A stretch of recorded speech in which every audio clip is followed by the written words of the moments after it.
speaking of about you, your characteristics of a leader, is there anything in particular that drives you personally as a leader? And then how do you connect that drive to the goals of the organization that you serve? I've always believed that there is more in every one of us that we can imagine, you know. And when you look at one of the key elements, you know, like a vision of this church and the mandate, you know, not just, you know, to encourage people, you know, but to maximize potential. Yeah. Every individual has a potential. And when we start out in life, oftentimes we don't realize our potential.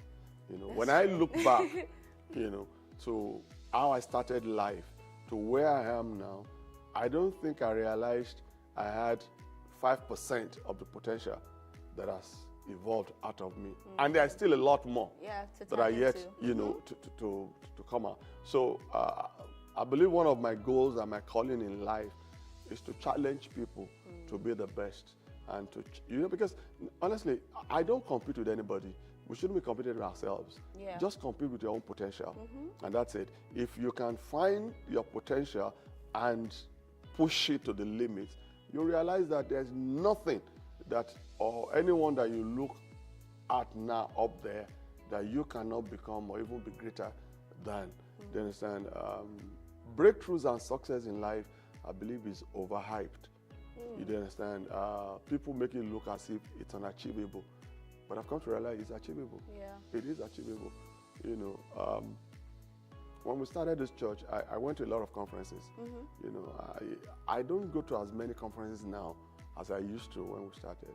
But when I look back now to where we are as a church, I realize that most of the churches we went for their conferences, they're not even up to where we are now. Wow. Oh yeah, you know, so I'm saying, and I used to look at them like, my God, this is big, this is huge, you know, and now, but all of a sudden I'm saying, wow, so this thing is achievable after all, you understand? And those are the things that, you know, pushes me. Now, I pastor a privileged church, let me put it that way. Privileged in the sense that the kind of people that come to our church, they are mostly immigrants and people of color. Yeah. Do you understand?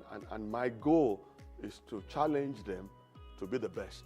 That it doesn't matter if you are not in your country of birth or origin, you can still be the best in any land that you find yourself. So every day that I wake up, that's something at the back of my mind, that I must push the people I'm working with to be the best, you know. I love that. Love that. I feel like that is a great mandate to have, as well as, you know, being a leader. So I know over your career, I'm sure you've experienced changes and challenges, but can you say that your leadership style has maybe changed over time in some way at all?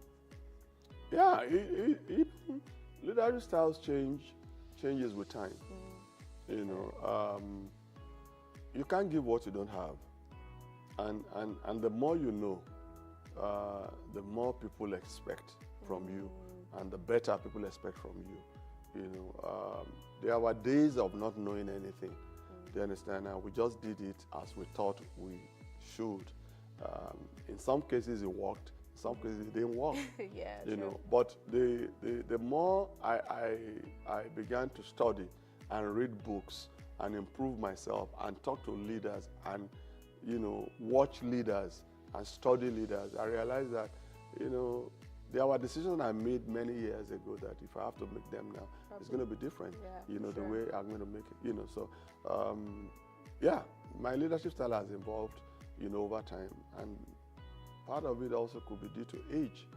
You understand what I'm saying? You know, because when you're young, you have energy, you have a lot of passion, you know, but not enough wisdom, you know, and I exhibited a lot of that, do you understand? But as you grow older and as you learn more and more, as you meet more people from various backgrounds, you know, you begin to use the wisdom of the past years to come to play to the challenges of today.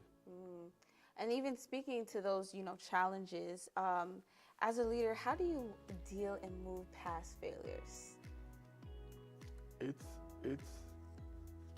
It's tough, but I also say to people, no failure should be taken personal.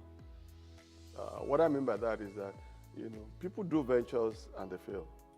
It doesn't mean that they are failures. That venture might have failed, maybe because of lack of one thing or the other. I've put people in positions of authority and it's not worked out the way I expected it to work out. Do you understand? The only thing I don't do is that I don't beat myself down. I just rise up and correct it. Exactly. Do you understand? Once I correct it, then we move on. Yeah. Then we move on with life. I don't look back with regrets, on a lot of things. I just see it as it's a learning curve, and it's also part of experiences that you go through in life. You understand? So I don't take failures personal at all. I don't take it personal.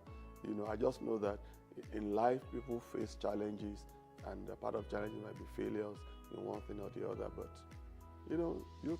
every leader should be able to rise up beyond their pain. You can lead beyond your pain. Yeah. Do you understand what I'm saying? Jesus Christ, our Lord, when he was there, he had a lot of pains and disappointments at times. People that disappointed, people that walked out on him, people that betrayed him. But that didn't stop him from following the vision. Do you understand? And he was able to achieve why he came here, to redeem our souls. So I'm not Jesus, but I also know that if he could do it, I also could do it. Could do it, yeah. Very true. And I do feel like we, as emerging leaders, we should move past our failures, and failures kind of even mold and shape us. But speaking towards a little bit more about that, there's a lot of people that look up to you. So how do you separate your personal life and being a leader? I don't think there should be any separation. Really? Yes, because that's who you are. I said earlier about leadership that it just doesn't show up because you have a position. It just doesn't show up because you have a title. You don't need a title to be a leader. Yeah. Do you understand? So if I'm a leader in church or a leader in any organization, why should I not continue to be a leader in my home? Why should I continue to be a leader in my marriage?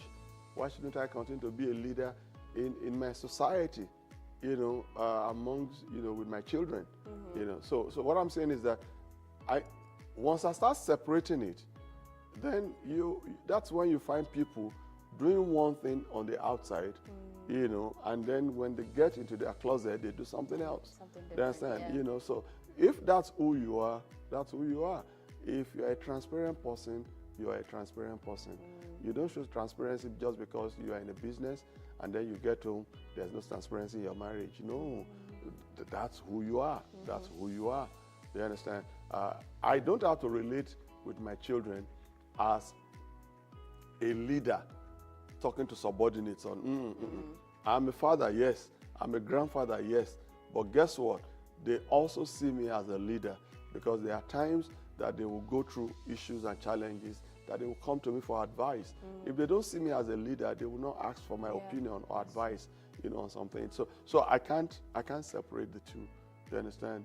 I can't tell people to pray, and I'm not praying. You can't separate the two. That's who you are. Yeah. That's the way I see it. Very true. Very true.